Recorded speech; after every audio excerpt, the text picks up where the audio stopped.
नहमदहु व नसल्ली अला रसूलिल करीम।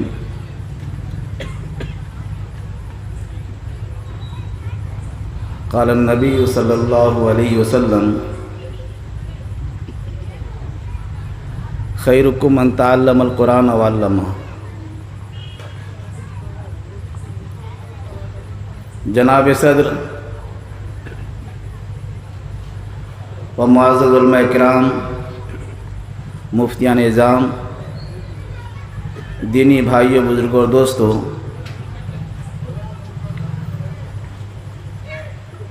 हम सब अल्लाह का जितना शुक्र अदा करें कम है कि अल्लाह तबारक व तआला ने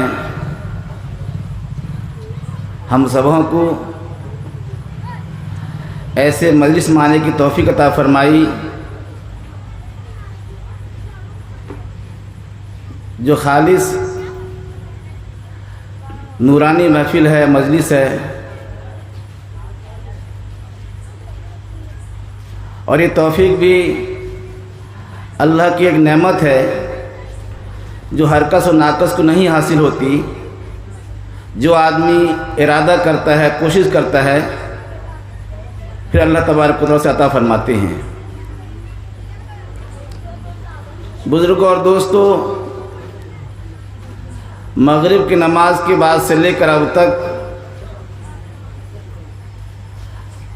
हज़रत वाला के अखलाक हसना को आप सुनते हुए आ रहे हैं। उलमा इकराम की बहुत लंबी फहरिस्त है और सबों से कुछ न कुछ आपको सुनना भी है।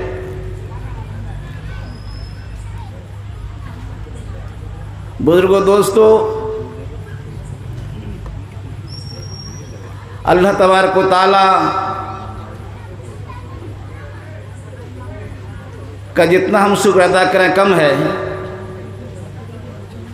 कि अल्लाह ताला ने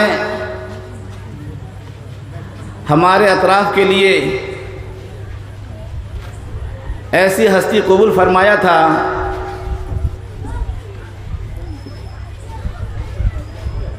हर दीनी मजलिस में और निकाह में, जनाजे में, जहाँ भी अभी इंतकाल के एक हफ़्ता पहले भी हमारे मोहम्मदपुर तशरीफ़ ले गए थे घर से। कोई मजलिस, कोई प्रोग्राम उनके बगैर कामयाब नहीं होता था। और अल्हम्दुलिल्लाह सुम्मा अल्हम्दुलिल्लाह उस इलाके में जो ये मदारिस हैं वो सब के सब हज़रत का ही फैज़ है। जो उलमा नज़र आ रहे हैं, जो मुफ्तियान किराम नज़र आ रहे हैं उस अतराफ़ में, ये भी हज़रत का फैज़ है। मैं तो हज़रत से नहीं पढ़ा हूँ, लेकिन हज़रत रहमतुल्लाह अलैह अपने शागिर्दों की तरह मुझसे बेहद मोहब्बत रखते थे और हर हफ्ता 10 दिन में वो खुद फ़ोन किया करते थे और मुझे बाबू अख्तर कर बुलाया करते थे।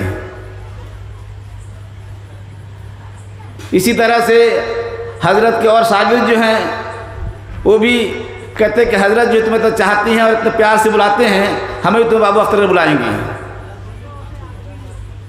बुजुर्ग दोस्तों, हर आदमी को जाना है, अपने वक्त पर जाएगा, लेकिन जाने के दो किस्म हैं। एक है कि आदमी अच्छा काम करके जाएगा, यकीनन दुनिया वाले उसे अच्छा कहेंगे तो इंशाअल्लाह उसके हक़ में भी अच्छा फ़ैसला होगा।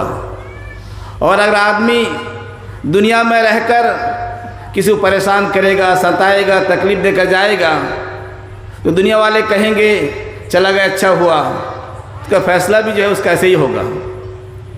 खैर, बातें तो बहुत सारी हैं और इंशाअल्लाह अखलाक हमीदा के से आप लोग सुनते हुए आ रहे हैं हज़रत वाला के और सुनेंगे। ये ताज़ियती प्रोग्राम हज़रत के इंतकाल के दूसरे दिन से चल रहा है। हमारे अतराफ़ में भी ये प्रोग्राम हुआ है और कल भी है और इस तरह चलता रहेगा। यहाँ तक कि जिस दिन से इंतकाल हुआ है उस दिन से मदरसे के बच्चों का दावत और लोग इनफरादी तौर पर भी कुरान ख़वानी करके हज़रत को दुआ कर रहे हैं। आज भी नैनपुर में हज़रत के लिए महल्ले में दावत थी, बच्चों की कलाम पाक पढ़ाया गया, दुआ किया गया और कल भी है इंशाअल्लाह। और अभी मैं फ़ोन किया तो बताया कि 3-4 दिन प्रोग्राम चलता रहेगा। तो मेरी आपसे दरख्वास्त ये है, इस तरह से प्रोग्राम यहाँ हुआ है, इसी तरह से इसी महीने के 24 तारीख में शनिचर के दिन बाद नमाज मगरिब से लेकर 10 बजे तक हज़रत वाला का एक प्रोग्राम याद में प्रोग्राम रखा गया है नैनपुर के मदरसे में। मेरी आपसे दरख्वास्त ये है कि आप हजरात इस तरह यहाँ शरीक हुए हैं, उम्मीद यह है कि आप सारे हजरात ज़रूर वहाँ तशरीफ़ ले जाएंगे और हम सबको दावत दे रहे हैं कि वहाँ पहुँचें। और सारे है खाने की दावत भी है, खाने से फारिग आएंगे। उसके ज़िम्मेदार मौला इकराम साहब भी हैं और हैकर भी है, मौला सुफियान साहब भी हैं। मैं सब की तरफ से आपको दावत दे रहा हूँ कि सारे हजरात अगर वाकई आप हज़रत रहमतुल्लाह से मोहब्बत रखते थे तो यकीन वहाँ पहुँचेंगे। बाहर से उलमा इकराम बुलाया गया है और बड़े आन बान शान से प्रोग्राम होने जा रहा है। दुआ कीजिए अल्लाह ताला प्रोग्राम कामयाब फरमाए और आप सब के सब इंशाअल्लाह पहुँचेंगे ना भाई, इंशाअल्लाह पहुँचने की कोशिश कीजिए। और यही दुआ है, दरख्वास्त दुआ यही है अल्लाह ताला हज़रत वाला के दर्जा बुलंद फरमाए और उनके पसंद को सब जमीन अता फरमाए। वाखिर